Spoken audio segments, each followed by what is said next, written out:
Look, I'm not saying the management in Dallas needed a redemption,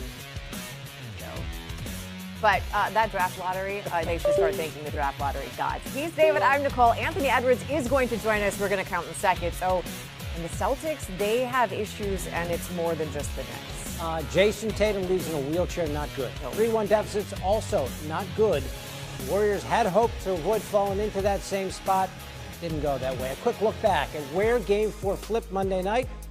We start with the third quarter, and Anthony Edwards somehow squeezes that off with the left. Gets the foul shot to go as well. Later, still in the third, Edwards firing away from outside. He had 16 points in the third quarter, and this is where Minnesota made their hay. They won the third by 22 points. A 17-0 run there. In the fourth, Julius Randle picking up where Ant left off. Randle had 31, Ant had 30, and the Timberwolves take the 3-1 series lead. And let's get into the goal. There he is right there. Anthony Edwards joining us now. Hey, congratulations on this win. The third quarter was obviously a massive turning point, not just for you, but for the team. What was the message at halftime that helped propel what you guys did in the second half? We just didn't look like we came out like we had won a game already, like we had won a series already. And when we came in at halftime, Coach told us, like, man, we playing like some losers. You know what I'm saying? Like, we got a loser mentality right now. And we wasn't being aggressive on defense. We wasn't being aggressive on offense. We was just playing so loose. We wasn't attacking the ball or attacking the basket. So we just had to pick it up.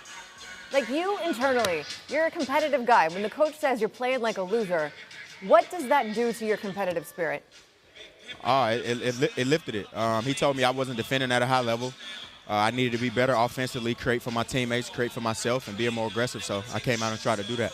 You also came out in this game, and we saw you practicing the night-night very early on. Then you went out and hit the 6 threes in this game, including the buzzer beater at the end of the first half. What was your strategy when it came to the threes tonight? I mean, it's the same every night, man. Let it fly. I work on it, man. Like I told Steph, I was working with him all summer, man. So big shout out, big credit to him, man. You know, so he influenced me to be able to shoot the ball really well. So I went back in the summer and started working on it once I left him, and I got better at it. So just let it fly. See, you hang around with him and you just get better at things. What do you want to say about Julius Randle? 31 points from him tonight. Probably playing some of the best basketball of his career. What's he doing for this team? Man, man, listen, I can't describe. I'm lost for words, man. He was, I think in the first quarter, what he had like 19? I think so. Yeah, finished with 31. He was incredible, man. He was making shots that's like I'm not used to seeing people make on a daily basis. So I told him, I was like, he cold, you know. So it's a famous line we got in Atlanta. He cold. He know it. All right, so look, Game 5, you get to go home to a place that is historically cold, but like in a different definition. You get to go home. You get to try to close out this series. What's up, nephew? What's up, my boy? You said what? You get to go home now. You get to try to close out this series in 5. How do you do it? How do you make it happen? We just got to be aggressive. We can't take no plays off. We know they're going to come out. Like I said, this is a championship DNA team. They battle-tested, man. We know they're going to come out and be ready to play, man. So we got to be ready to go. You know, I think the last time we had you on SportsCenter, I think you were fined by the NBA for almost swearing. So congratulations. We made it through. No fines this time. Hey, Let's go. I made it through. All right, we'll talk to you Wednesday. All right. That interview had it all. It did. It really did. Yeah, who was he saying hi to? I had no idea. Yeah, it was his nephew, apparently. Okay. Or that's something that people say. Anyway, the Timberwolves now up 3-1. Just the third time in franchise history they've had that kind of a lead in the series. They did it in the first round this year against the Lakers and back in 2004 against the Nuggets. Won both of those series in 5. We'll see if they can do that again. Tonight was Minnesota's 10th road playoff win in the last 2 years, the most by any team in that time. Prior to that, the Wolves went 6-27 on the road in the postseason. That was the worst record by any franchise in NBA history. As for the Warriors, they have lost each of their last 3 games after taking Game 1. It's just the second time they've lost 3 straight playoff games under Steve Kerr. The only other time was in the 2016 finals. Remember that, when they lost to the Cavs after taking a 3-1 series lead. All right, we have a developing story, and it comes from New York. Celtics star Jason Tatum had 42 points, but had to be carried off the court, injuring his lower right leg late in Boston's loss to the Knicks in Game 4 tonight. By Tatum's reaction, you could tell just how serious the injury was. Joe Mazzulla said Tatum will get an MRI Tuesday. The injury dominated the post-game conversation. I think everybody's concerned, with Jason. I'm not sure how bad it is. Didn't look great. But I think everybody is, kind of more concerned with that. What he means to us, what he means to Boston, it's just very tough for us. And more importantly, it's just really tough for him right now. So as a group, we just have to, rally together because obviously we've lost our leader and the guy that gets us going. Prayers out to JT, man. I just want to make that and say that first and foremost. Thoughts and prayers with him, and just praying for the best. Well, we'll have more on Jason Tatum and that injury with Stephen A. Smith coming up in just a little bit. But first, let's take a look at what happened in the rest of that game. Game 4 between these two teams. The Knicks lead 2-1. There is Jason Tatum. 5 minutes left in the first quarter. Celtics down 1. Tatum going to find himself with Derek White, who was prolific from 3 in this game. That made it a 2-point Celtics lead. Then Tatum pulling up over Karl Anthony Towns. He's going to hit his own 3. He was also very good in this game before he went out. Celtics still up by 2. Tatum over Jalen Brunson, another 3. The Celtics were up 33-28, and then another 3. Tatum and White, by the way, they scored 29 points in the first quarter. The Knicks as a team, all of them scored 28. Celtics led 39-28 after the first quarter, but as you know, in this series, particularly for the Celtics, double-digit lead ain't safe. Particularly when Jalen Brunson goes out in the second half and does this. Off the miss, grabs it. Knicks down 83-78. Then Brunson hitting the fadeaway jumper over White. Knicks down only 2. How about a tie? Boom. Knicks 83, Celtics 83. 38 seconds left. Knicks down 2. Watch Brunson. Drives. Gets how many Celtics defenders? A couple. OG Anunoby is left open in the corner, so he knocks it down. Celtics scored 23 points in the third. Brunson scored or assisted, and 25. Knicks led by 3 after 3 in the fourth. Tatum. That made it 99-98. Celtics out front. Next, Knicks possession, an immediate answer from Mikal Bridges. Knicks back up 1, then Celtics down 3. Tatum stops, pivots, called bank, and the foul. Not bad. Check out the history. Most 40-point games in Celtics playoff history. He's at 5 and quite the tie. Celtics at 102 after the free throw. Kristaps Porzingis, the victim there of OG Anunoby, knelt the Knicks back up 3. Then Brunson crossing over Al Horford. Knicks up 5. Bridges making it 111-104. And then this happened. Out of the timeout, the next Celtics possession, Jason Tatum tosses it to Jaylen Brown. OG Anunoby steals it, and then that is the moment right there. Tatum holding the lower right leg. Seems to make the normal move. No contact. Obviously something this week. He's going to have that MRI. Tatum, 42 points. Celtics down after that, 113-104. The wheelchair, the emotions, and then, the air completely out of the Celtics. Brunson stepped back 3 over Brown. Brunson had 39 points, 12 assists, and a big Knicks win, 121-113. I think it was a sense of urgency, desperation, just knowing that we have a great opportunity and we're playing a really good team.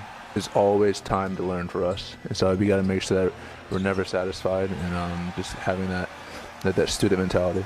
What did you make of Brunson's performance and how he was able to take over that game? Honestly, do we all expect anything less? I expect nothing less from Cap. It gets to the fourth quarter, he's a bad man when it comes to the fourth quarter and clutch point. So I know we've said it before, but you get in those moments, we all trust our talent. We know we all do, but man, it's special when you get to watch him doing that in the fourth quarter. So shout out to him. Well, that's a trifecta for the Knicks because they have had double-digit comebacks in this series against the Celtics now 3 times. In fact, all of their wins have been comebacks of at least 14 or more. Only one other team has done that since 1998. That was the Warriors in 2019. Also, that came against the Trailblazers. Now the Celtics are down 3-1, and they are probably without Jason Tatum. There's Joe Mazzulla. Tonight, we just didn't play well defensively, and we're in a hole, and we got to get back to Boston and we gotta figure out a way to win. Get ready to fight, get ready to come out on our home floor and do what we need to do. That's the goal. It's still the goal. We got enough in this locker room. So I believe in my guys. It was terrible defensively tonight, to be frank. Just no resistance. We was just too concerned. Offense was great. Offense was fine. We made a lot of shots, but just no resistance on defense. Stephen A. Smith was in the building for Game 4, and he joins us now from the Garden floor. So, Stephen A., this wasn't the epic late comebacks of Games 1 and 2. This was the Knicks going toe-to-toe with the Celtics the entire second half. What stood out to you about the way the Knicks played tonight? Well, what you just said, how they went toe-to-toe, how they were ready for battle, how they showed up and they played defense collectively. Offensively, you had 4 different dudes scoring in double figures. This is what you expected from the New York Knicks. Not necessarily to win games, but to make it a grind and to make sure that the reigning defending NBA champions knew they were in a dogfight. For the first 3 quarters of Games 1 and 2, you didn't see that. And then the Knicks miraculously came back from 20-point deficits. In Game 3, they got blitzed. And Boston, the best road team in the NBA, 5 games better than they were at home during this regular season, came into Madison Square Garden and bum rushed the New York Knicks. So you walked up in here, and that momentum, that vibe, that fervor, and everything that came with it for Game 3 at Madison Square Garden clearly dissipated to some degree coming into Game 4 because there were a lot of New Yorkers that were incredibly concerned. Could the Knicks beat this team? Could they avoid getting down into a deep deficit that they probably wouldn't be able to dig themselves out of? And sure enough, the New York Knicks stood toe-to-toe and battled them throughout before the New York Knicks pulled away. Despite the greatness of Jason Tatum and what kind of show he put on, nobody else had anything that the New York Knicks couldn't handle. Collectively, they showed up, led by Jalen Brunson, the clutch player of the year, the face of this franchise, showing up and showing what a star he truly, truly is. And that's why they won this game. And now they're just 1 game away from advancing to the conference finals. You mentioned Jason Tatum, the great game he had, and then the terrible injury late in the game. And so now the Celtics have to try to regroup and win 3 in a row, likely without their best player. What sense do you have of what this series is going to look like the rest of the way? Well, first order of business, we don't know what happened to him yet. A whole bunch of people are speculating courtside that it's a torn Achilles because it looked very similar to what happened to Kevin Durant years ago in the NBA Finals against Toronto. We hope that's not it, but everybody is of the mindset that's how it looked to the human eye, those of us near courtside watching what transpired to him, so we wish him nothing but the best. As it pertains to the Boston Celtics, Jaylen Brown is getting paid $304 million for a reason. This kid Pritchard is 6th man of the year. Al Horford is a champion. Derek White and obviously Drew Holiday, they're champions. We know what they bring to the table, and you can't count them out. But it is safe to say that when you look at the New York Knicks right now going up against a Boston Celtics team without Jason Tatum, there is no question that the New York Knicks should win this series. You can't lose a 3-1 series lead, even to the reigning defending NBA champions, if they are devoid of their best player. The New York Knicks, if you can't close it out in Boston, you damn sure should be able to close it out at Madison Square Garden for Game 6. That is now the expectation for New Yorkers and New York fans everywhere. Wow, how things have churned. That's for sure. To be the champs, you got to beat the champs in this case, and they will try to do that. The Knicks will on Wednesday. Stephen A. giving us his thoughts from Madison Square Garden.